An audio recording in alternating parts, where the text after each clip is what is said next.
నమస్తే అండి. నా పేరు డాక్టర్ అజయ్ చాణక్య వల్లభనేని. నేను consultant surgical oncologist and robotic surgeon at Apollo hospitals, Hyderabad. ఈరోజు మనం రోబోటిక్ సర్జరీస్ అంటే ఏంటి? ఇవి రోబోటిక్ సర్జరీస్ క్యాన్సర్ ట్రీట్మెంట్‌లో ఎలాగ ఉపయోగపడతాయి? అండ్ అలాగే ఈ రోబోటిక్ సర్జరీలో కొత్త కొత్త అడ్వాన్స్ టెక్నిక్స్ ఏంటి అన్న దాని గురించి తెలుసుకుందాం. యూజువల్‌గా మనకి అందరికీ ఉన్న అపోహ ఏంటంటే రోబోటిక్ సర్జరీ అంటే ఆటోమేటిక్‌గా రోబోనే సర్జరీ చేసేస్తది అనే ధోరణిలో ఉంటారు. బట్ అలాంటిది కాదు. ఇది మోర్ లైక్ ఏంటి, మీ అందరికీ అర్థమయ్యేటట్టు చెప్పాలి అంటే like surgeon playing a video game.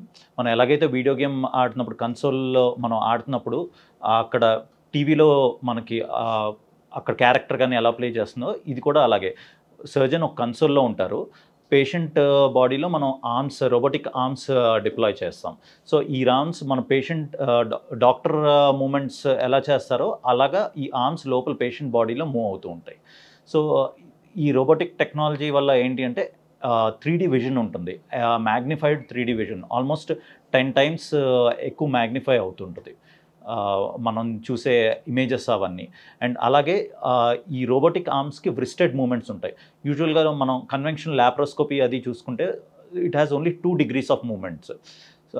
అలా కాకపోతే ఈ రోబోలో ఏంటంటే మనకి 7 డిగ్రీస్ ఆఫ్ మూవ్‌మెంట్ ఉంటుంది. మన హ్యూమన్ వ్రిస్ట్ ఎలా ఉంటుందో అంత అలా మూవ్‌మెంట్స్ అన్ని డిగ్రీస్‌లోనూ, అన్ని యాంగిల్స్‌లోనూ మూవ్ అవ్వడం. సో, దీనివల్ల ఏంటంటే మనకి ఎక్స్‌ట్రా మూవ్‌మెంట్ రావటం వల్ల రోబోటిక్ లాప్రోస్కోపీలో ఉన్న లిమిటేషన్స్‌ని కూడా అధిగమించి మనం we can do robotic surgeries. దానివల్ల కన్వర్షన్స్ అంటాం. సో, ఉదాహరణకి అంటే ఇప్పుడు కాంప్లెక్స్ సర్జరీస్ కొంత టైం లాప్రోస్కోపీలో చేయలేము. ఓపెన్ కన్వర్ట్ చేయాల్సిన అవసరం రావచ్చు. అలాగే కొన్ని ఆర్గాన్ ప్రిజర్వింగ్ సర్జరీ పర్టిక్యులర్లీ క్యాన్సర్‌లో ఉదాహరణకి తీసుకుంటే కిడ్నీలో పార్షియల్ నెఫ్రెక్టమీ, కిడ్నీ కాపాడదాం అని చెప్పి లోపలికి వెళ్ళి డిజీజ్ ఎక్కువ ఉంది అని చెప్పి మొత్తం కిడ్నీ తీయాలి. ఇలా ఈ కన్వర్షన్స్ రేట్స్ ఏంటంటే మనకి రోబోలో చాలా తక్కువ ఉంటాయి. అండ్ అలాగే ఇప్పుడు చెప్పాం క్యాన్సర్‌లో ఏ విధంగా ఉపయోగపడుతుంది. సో, క్యాన్సర్ ఈ రోబోటిక్ టెక్నాలజీ పెరిగే కొద్దీ ఇదివరకు క్యాన్సర్ అంటే అవసరం దానికంటే ఎక్కువ తీసి రాడికల్ సర్జరీస్‌కి ఎక్కువ వెళ్ళేవాళ్ళం. సో, ఈ రాడికల్ సర్జరీస్ చేయటం వల్ల ఏంటి అంటే నర్వ్స్, చుట్టుపక్కల ఉన్న ఆర్టరీస్ అవి కూడా సాక్రిఫైస్ చేయవలసొచ్చేది. ఇప్పుడు ఈ ఎన్హాన్స్డ్ విజన్ 10 టైమ్స్ మాగ్నిఫికేషన్స్ విజన్ కానీ, ఈ వ్రిస్టెడ్ మూవ్‌మెంట్స్ అవ్వటం గానీ, ఈ చిన్న చిన్న నర్వ్స్‌ని వాటిని కూడా మనం ఐడెంటిఫై చేసి సేవ్ చేయగలం. దీనివల్ల ఏంటి అంటే ఆ నర్వ్ సేవ్ చేయడం వల్ల ఆ ఆర్గాన్ ఫంక్షనింగ్ బెటర్‌గా ఉంటుంది. So, patient quality of life operation అయిన తర్వాత ఇంప్రూవ్ అవుతుంది.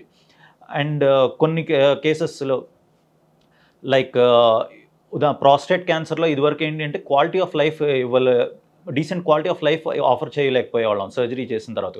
పేషెంట్ రిటెన్షన్‌తో కానీ లేకపోతే యూరినరీ ఇన్‌కాంటినెన్స్‌తో కానీ ఉండేవారు. ఈ రోబోటిక్ టెక్నాలజీ వచ్చిన తర్వాత దిస్ రోబోటిక్ టెక్నాలజీ ఏంటి అంటే human eye and human hand చేరలేని ప్లేసులకు కూడా ఈ కెమెరాస్ అండ్ ఈ వ్రిస్టెడ్ మూవ్‌మెంట్స్ ఉన్న ఆర్మ్స్ చేరటం వల్ల మనకి ఎక్కువ స్కోప్ వస్తుంది బెటర్ డిసెక్షన్‌కి, బెటర్ సర్జరీస్ చేయటానికి. సో, దీనివల్ల ఏంటి అంటే మనం నర్వ్స్‌ని వాటిని సేవ్ చేయగలుగుతున్నాం. సో, దీంతో పేషెంట్‌కి ఈ ఇన్‌కాంటినెన్సెస్ కానీ లేకపోతే యూరిన్ లీక్ అవ్వటం గానీ అవి అయ్యే ఛాన్సులు చాలా తక్కువుంటాయి. సేమ్ ఇప్పుడు థైరాయిడ్ సర్జరీస్‌లో కూడా మామూలు కన్వెన్షనల్‌గా మనం థైరాయిడ్ సర్జరీ చేసామంటే పేషెంట్‌కి మెడ మీద పెద్ద స్కార్ అది ఉంటుంది. ఈ రోబోటిక్ టెక్నాలజీ అంటే స్కార్ లేకుండా, స్కార్ బయటకి కనపడకుండా మనం వేరే దూరం నుంచి యాక్సెస్ బీట్ ఆర్మ్‌పిట్ నుంచి కానీ, లేకపోతే కొన్నిసార్లు నోట్లో నుంచి కానీ యాక్సెస్ చేసి థైరాయిడ్‌ని తీయొచ్చు. సో, బయటకి ఎక్కడికి విజిబుల్ స్కార్ అని ఉండదు. అందులో మోస్ట్‌లీ థైరాయిడ్ అన్నది it's a common problem in females. Young ఫీమేల్స్‌లో ఎక్కువ కామన్‌గా వస్తది. సో, వాళ్ళకి స్కార్ అనేది అండ్ కాస్మెటిక్ ఇదన్నది it's a big issue. So, ఇలాంటి వాటిల్లో కూడా మనకు రోబోటిక్ టెక్నాలజీ హెల్ప్ చేస్తది మనం సర్జరీస్ చేయటానికి.